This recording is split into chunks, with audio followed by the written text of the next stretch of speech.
caused me to really look inside and see what I got from that. And so when I was asked about the topic, I said letting go because I just felt empty after that walk. But then as I thought about letting go, I realized how much I've been letting go in the last few years. In Oneness, I was told that the path would drop me at some point. I didn't believe them. I thought this was my tribe forever. And it was until it wasn't. And on the Guru full moon in 2019, I let go of my involvement in the Oneness organization with gratitude. The teachings are living inside me. Also in 2019, my mother passed away, and with her, the last of that generation in my family. I let her go with so much love and gratitude. And then I walked 500 miles across northern Spain on the French El Camino. In 2021, I let go of She Matrix. It's a mystery school I've been a part of for 22 years. I love the work and the people dearly. And I thought I would be with them forever, but one day it was time to go, and I didn't listen at first. I didn't want to, yet I knew I had to trust Spirit. So I let go with gratitude, and those teachings live inside me. In 2022, earlier this year, I let go of the physical space that is Flowering Heart Center. I heard the message and didn't want to let go. Blessedly, the landlord raised our rent, so it was up for me and I couldn't turn away. And again, I had to trust Spirit and let go with gratitude. This year, my ex-husband passed away, and with him, a big chunk of my history that no one else alive knows. So I let go of that with gratitude, with grace. And then I walked 400 miles from Lisbon to Santiago, Spain, on the Portuguese El Camino. That walk is a process of letting go. It's not conscious, it's simply what happens. And the path is mine and mine alone. You know, on the Camino, I may walk with somebody for 5 minutes, I may walk with them for a day, I may see them in another week, and again in another week. But they come and go, and my path is my journey. It doesn't look like anyone else's journey. And I often wonder why I had to go to India to all those deep processes, why I had to walk 900 miles, and my husband sits at home and he gets the teachings. I wonder why. But it's my path. And being on the path, being on your own path requires a letting go of an attachment to it, but it also requires an awareness to tune into the cues that Spirit is giving you. So this was not my intention to become empty from walking the walk. My intention for the Camino was embodiment, full embodiment of Spirit, embodying divine love. And so when I got emptiness, in retrospect, it made sense. When I tuned in for this talk, it made sense. I must become empty before I can be full with Spirit.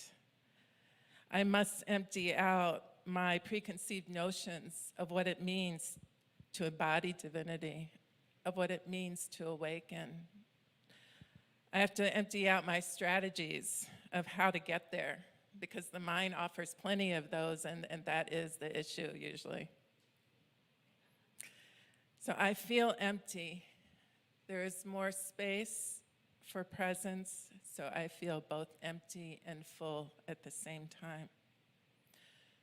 But this emptying out started before I ever stepped foot on the Camino. I had to empty everything out on my bed to figure out what to put in my backpack. And I loaded up my backpack, was very proud of myself. I stripped down to the essentials for this walk. But then I put my bag on the scale and it was 20 pounds. And I'm like, oh, that is too much. 20 pounds before water. So again, I had to empty everything out of my backpack and examine each thing before I put it in, weighing it. Is this something I want to carry? And I looked at my poncho and I'm like, oh, that's heavy. And so I thought, all right, can I let go of my poncho? All right, if it rains, I'm just gonna wear my windbreaker. I'm wearing sandals because if your socks get wet, your boots, you're in trouble at that point. So sandals, quick dry shorts, a windbreaker, and pack everything in my plastic bag in the pack that I don't want to get wet. So toss the poncho. And yes, we did get rain. We had 3 days of rain. Hurricane hit Coimbra after we left, but we were unplugged, so fortunately we didn't know this. So we didn't know to be worried about it. We didn't make it bigger than it was by labeling it a hurricane. It just happened one morning that the skies opened up and buckets of water. I mean buckets of water. So we stood under this overhang that was about this, came out this far, drenched, and waited. And after about 10 or 15 minutes, the rain stopped. We stepped out, and there's streams of water running. Like I've never seen so much water occur or show up in a moment like that. But the sun came out, and we decided we'd walk. And 3 or 4 times that day, the skies opened up, poured buckets of water, one time in the middle of the forest where there was nowhere to hide. And it stopped, and we continued, and I dried out. So my strategy did work for the rain. But back to the packing. Before I left, out went my extra t-shirt, out went my extra pair of shorts, out went my first aid kit. All right, so last time all I needed was Advil. I had a couple blisters, so I needed a needle and thread and Band-Aids, but that doesn't weigh much, so that's it. And I remembered the Camino provides. Whatever I need shows up. So I tossed out what I could. I weighed my backpack, and it was 18 pounds, and I'm like, oh, only 2 pounds, and I thought I let go of so much. All right, does this sound familiar? Yes. But it would have to do. So I arrived in Lisbon. It's a gorgeous city, but I found out its nickname, the 7 Hills. And I'm like, oh no, I thought this was gonna be less hilly than Spain was, but I had to let go of my expectations around that. And in the morning when we stopped by the cathedral to find the arrow there was this hand-drawn, hard to see yellow arrow like near the ground. You'd never find it unless you were really looking for it. And I thought, oh no, I hope the markings get better from here. So the first few days were difficult, long days, few markings, no water, relentless sun. And we ran out of water a few times on those first few days. I had to knock on the doors of the locals. We had to carry our full packs for the first couple days, and they were like, this is too much. We're sending those by taxi. We're carrying our day packs, which is still heavy with all the water. But we were supported. We did find the water. We did find our way. And the body is in shock walking 15 miles a day. Let me just tell you, there's just no way to soften that shock. So the first few days, the body's getting adjusted. It's going up and down hills. For me, it takes a good 10 days for it to really settle in. So I had to let go again and again. Hardly anyone starts in Lisbon. This is why it's hard in the beginning. Most of them start further up. Many start in Porto, which is 10 days before Santiago. But I was grateful for the experience, because what I learned, what I experienced walking 20 to 30 kilometers a day, is that the destination is a long way off. That's what I learned.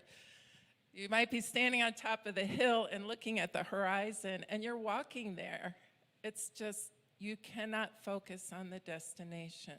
Yes, I set my intention, I'm going there, and then I step out into the world. But I have to let go of getting there. I have to instead sink into the joy of just putting one step in front of the other. I had to actually tune into the walking and love the movement. And that movement can be very healing. It can also be a lot of stress on the body. It depends on where you put your attention, right? So I had to tune in and put my attention constantly on what serves me, and feeling how it's healing me is what serves me. So through the walk, I became more aware. I start to let go of negativity, because I can feel the impact of those negative thoughts. You know, it kind of pulls my attention inward, and when my attention is inward, I trip over the rock in front of me, or I miss the yellow arrow. And believe me, you don't want to walk any more extra miles than you need to on this thing. So I learned to scan internally for anything that needed my attention, to adjust my walking, to send energy to certain places. And I learned to put my attention outside, to see what is happening in my environment. Attention has to be in both places. Again, too internal, I miss something in front of me. I can't respond to the dog that's running towards me. I can't respond to the biker that's coming down my back unexpectedly. So this presence, this staying with what's happening inside of me while I'm looking and feeling into the environment, is the place where we can respond in life, where we can connect to that guidance, where we can connect to that intuition. And I realized that I had 30 days of practicing that, because when I'm walking, I'm in motion, I have to have my attention this way. This was awakening me in ways I did not I still fully do not understand now. I just noticed that when I get in the car, like to come here now, my attention just floats away. It takes effort to bring it back. And I'm noticing it now because I had to be on it constantly for those 30 days. So you are your attention. Where you're placing your attention is you. I realized through the walking, my body was doing the walking automatically. I was a passenger. It was fun to watch it. My thinking is happening automatically. If I was thinking, I could stop the thoughts, and there was no way of stopping the thoughts. So the thinking is happening, the body is walking, I'm a passenger. I am my attention. Am I putting my attention on something negative, or am I putting it on the joy, the connection, my connection to myself, to spirit, and to the world around me? So that awareness was key and was highly developed through this experience. So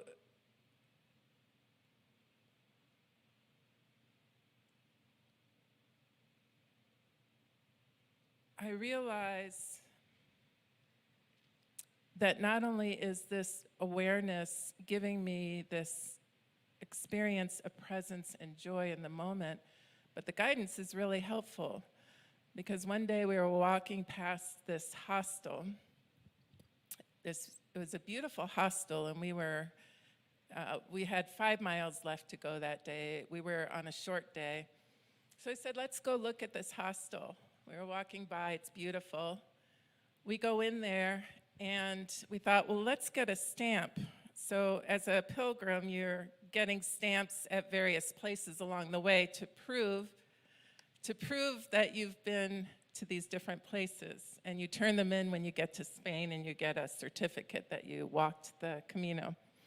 So we went in, we got a stamp, and we look on the floor, and our bags are there. Our bags were not supposed to be there. They're supposed to be 5 miles down the road at our destination.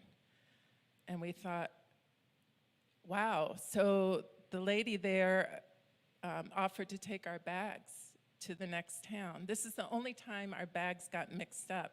You know, there's bag transport services, there's taxis. This was the only time. And we were guided to go look at that hostel, which we never do. So this is the kind of guidance that we get when we're fully present to ourselves and let go of what we think we should be doing, where we think we should be going. And there are many more stories of miracles that happen. And watching, anytime I thought, I can't do this, right? When it's too much for my body, I just can't keep going. I look and see the other pilgrims. They've been walking this path since the 8th century. And there's these 2 women in their 80s. They're shuffling along. They're in their late 80s. They have these big packs and carrying a shopping bag, shuffling along. And I looked at my friend Dawn, who I was walking with. I'm like, surely they can't be walking the Camino. They were walking the Camino. I saw them further on, almost to the destination. I'm sure they made it. And we walked for a while with another man, a beautiful couple from New York, and the man was totally blind. Now, you wouldn't know it at first because she's just walking next to him holding his elbow, and he's walking along just like we are. And he's blind, going up and down rocky slopes, steps, all kinds of different cobblestone pathways. Amazing. He made it.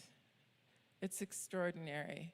So whatever you set as your intention, the mind may come and say it's impossible, but it's not impossible. And it's not up to you to figure out how to get there. Spirit will get you there. Time and time again, I see this. So I let go of the things. I let go of what my conception was to do this walk, what it looks like to be on the path. I let go of my small ideas, my mind's fears. I let go of the things that take me away from experiencing the moment. And the more I let go, the more room there was for spirit. So let's practice a little letting go for a moment. If you want to close your eyes and take a deep breath in and release it fast. And take another deep breath in and hold it and create tension in the body. Tense up everything, your legs, your arms, your head, your body, your toes. Hold the breath. Tense more. That's right. Good job. Hold it. Hold it. Let go. Doesn't that feel great? You just let go of more than you know. And now that you know it feels good, let's do this one more time. Inhale. Tense everything. Bring in the tension you're carrying in your mind, your fears, your worries, your anxieties. Intensify. Hold the breath. Hold the breath. You can do this. Hold. And let go. Now, deep inhale. Slow exhale. Deep inhale. Slow exhale. Letting go is as natural as exhaling. Feel that rhythm of taking in and letting go.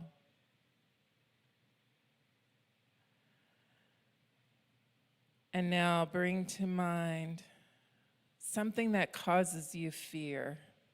Could be fear of the future, fear of rejection, fear of failure. See the fear and notice the constriction in the body.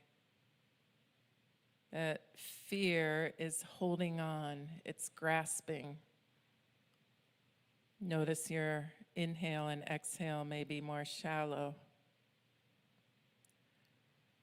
Take a breath, relax the body. The fear is just a thought, let it go.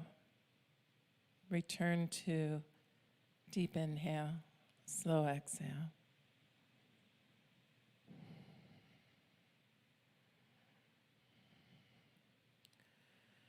Now bring to mind a situation where you're trying to control someone or something. If it's not happening now, you can go back in time, find a situation where you're trying to control.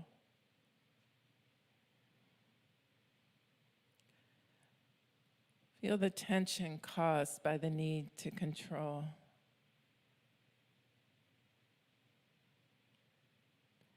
Is it possible to control someone else or your current environment? Take a breath, shift your perspective, exhale.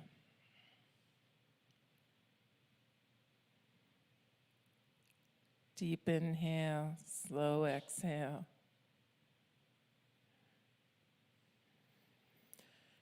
Now bring a story to mind of how you were hurt.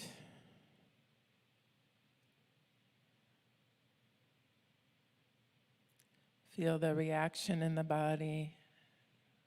Feel the sensations that arise.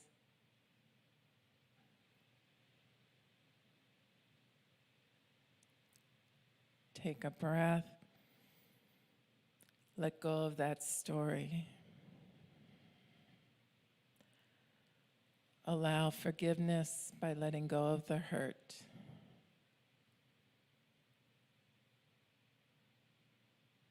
Deep inhale, slow exhale. Bring to mind something or someone you're very attached to.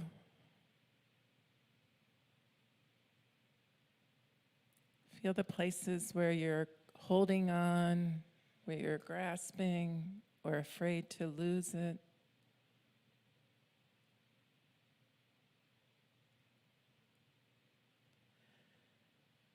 Notice your breathing right now. Relax the body. Take a breath. Let go into love.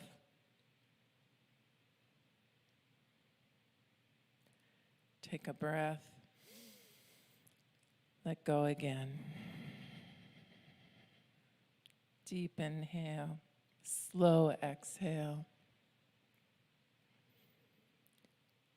Feel the space you've created. Tune into the silence. What in your life is calling you?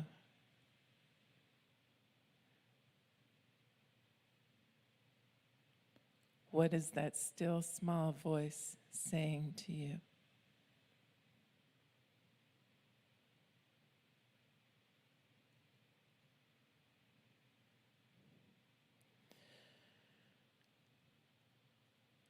Keep some of your attention inside as you open your eyes and bring your attention to the service. Thank you.